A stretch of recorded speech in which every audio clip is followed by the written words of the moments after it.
trabalha é com aqueles que querem estar aqui. É aqueles que estão com Ele, que estão dentro da vontade dele. Então vocês sabem que eu tenho uma preocupação muito grande de tentar ensinar. Porque eu sei que tem igreja por aí que se preocupa com um monte de outras coisas.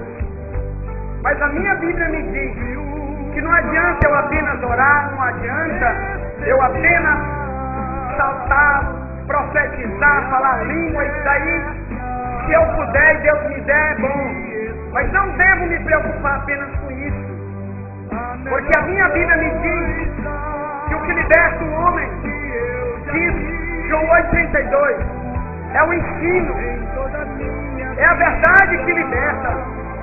É você ter a certeza da tua missão quando você ouve com respeito a ela. Então você passa a se sentir responsabilizado. Eu me converti, meu irmão, foi porque eu comecei a ler a Bíblia. Eu sei que eu fui preso num quartel e lá eu li a Bíblia pela primeira vez e lá eu me converti há 13 anos atrás, quando eu era um policial. Mas não foi a cadeia que fez eu me converter. O que fez eu mudar minha vida e está tentando mudar mais todo dia é ler a Bíblia. É entender que Deus não é um brinquedo, que Deus está tentando dar e nós todo o tempo jogando fora. Muitos de nós estamos jogando fora. Entendeu? Deixando para amanhã, para depois da manhã, aquilo que Deus quer fazer hoje. Aquilo que Deus quer dar hoje. Como Israel, que Deus disse a Israel, vamos para o deserto, Israel.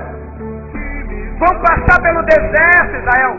E lá na frente, existe uma terra que mana leite e mel.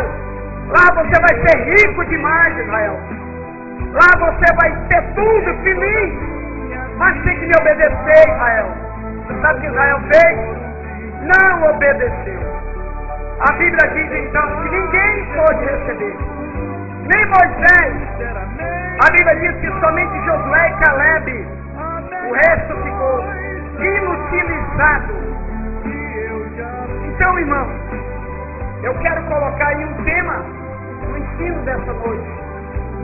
Que muitas igrejas não entendem o propósito do Evangelho. E o tema é: quando rejeito a graça de Deus. Amém? Pega a tua Bíblia aí no livro de Tiago 4, versículo 6. Amém? Tiago, eu passei aí um ensino que eu preparei no sábado, ou melhor, na sexta-feira. Passei a sexta-feira estudando sobre esse tema, porque Deus me incomodou de maneira grande, porque muitas pessoas não entendem nada sobre o termo graça, que existe na Bíblia mais de 500 vezes essa palavra. Então muita gente não entende ainda o significado dessa expressão. Então Tiago 4, versículo 6. Amém? Louvado seja Deus. O texto diz: vamos nos pôr de pé, meus queridos. Reverência. Aleluia. Tiago 4,6 diz assim: antes da maior graça, portanto diz, Deus resiste aos soberbos, dá, porém, graça aos humildes. Feche seus olhos e vamos orar mais uma vez. Oração nunca é demais. Oração é você chamar esse Deus, você clamar, você entender que tem Ele. Como disse João 15, 6 em diante, Jesus disse: sem mim nada podeis fazer, nada. Não adianta teologia, não adianta dom espiritual, não adianta ser lindo, ser rico, mas se não clamar por Ele, não adianta nada. Amém? Então vamos orar. Meu Pai, nós te agradecemos por essa noite, essa igreja está diante de ti, reunida, para te buscar, ó Pai. estamos aqui porque te amamos. Pai, assim como a costa suspira pela corrente das águas do deserto, ó Deus, assim nossa alma está tentando fazer nessa noite, para receber de ti o que tu tens de melhor. Ó Deus, trata conosco, nos ajuda a chegar onde tu queres. Não deixa, Pai, a gente impedir aquilo que tu tem para nos dar. Pai, eu quero abençoar o teu povo. Deus, faz o teu povo entender a tua vontade. No nome de Jesus é que te pedimos. Amém? Irmão, vá sentando aí. Enquanto você senta, diga glória a Deus, aleluia. Diga, Jesus me toca, estou aqui por tua causa, meu Deus. Aleluia. Só o Senhor é Deus. Eu disse, meus queridos, que às vezes nós fazemos Deus como se fosse um empregado. Muitos de nós têm Deus como se fosse uma pessoa qualquer. Mas vou pedir para Deus e Ele vai me dar. Eu sou assim e Ele vai ter que me aceitar. O termo graça está muito banalizado. Muitos até dentro das igrejas não entenderam o sentido do termo graça. Mas lembra esse texto de Tiago 4, verso 6? É um dos textos da Bíblia que começam a dar luz ao termo graça. Porque a Bíblia está dizendo aqui sobre dois tipos de pessoas. Dois tipos de pessoas. Um que recebe a graça de Deus. Outro, ele não recebe. O que é graça?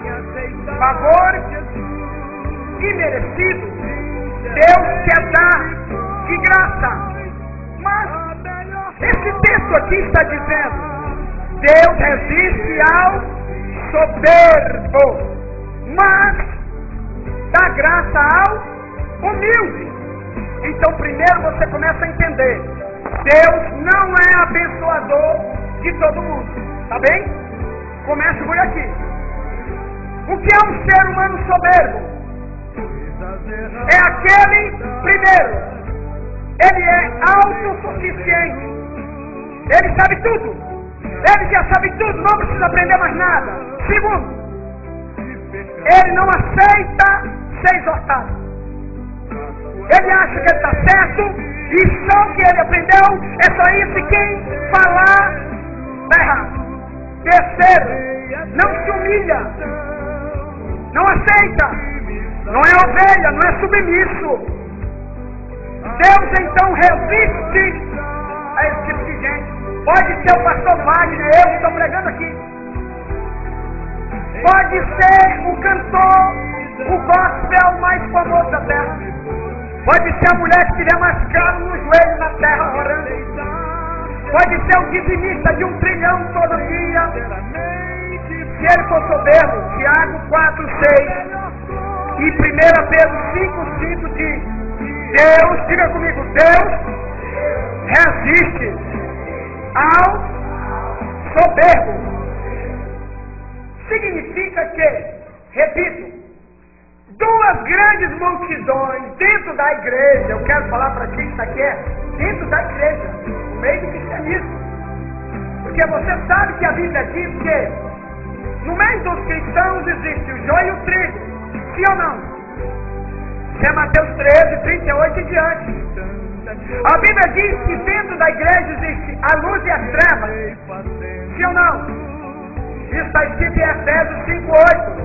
Diz: antigamente tu era treva, agora tu é luz. Então anda como filho da luz. Amém? A Bíblia diz que existe na igreja as ovelhas e os bodes. Estou certo ou estou errado? Está escrito isso em Mateus 25, 31 ao 46. As ovelhas e os bodes.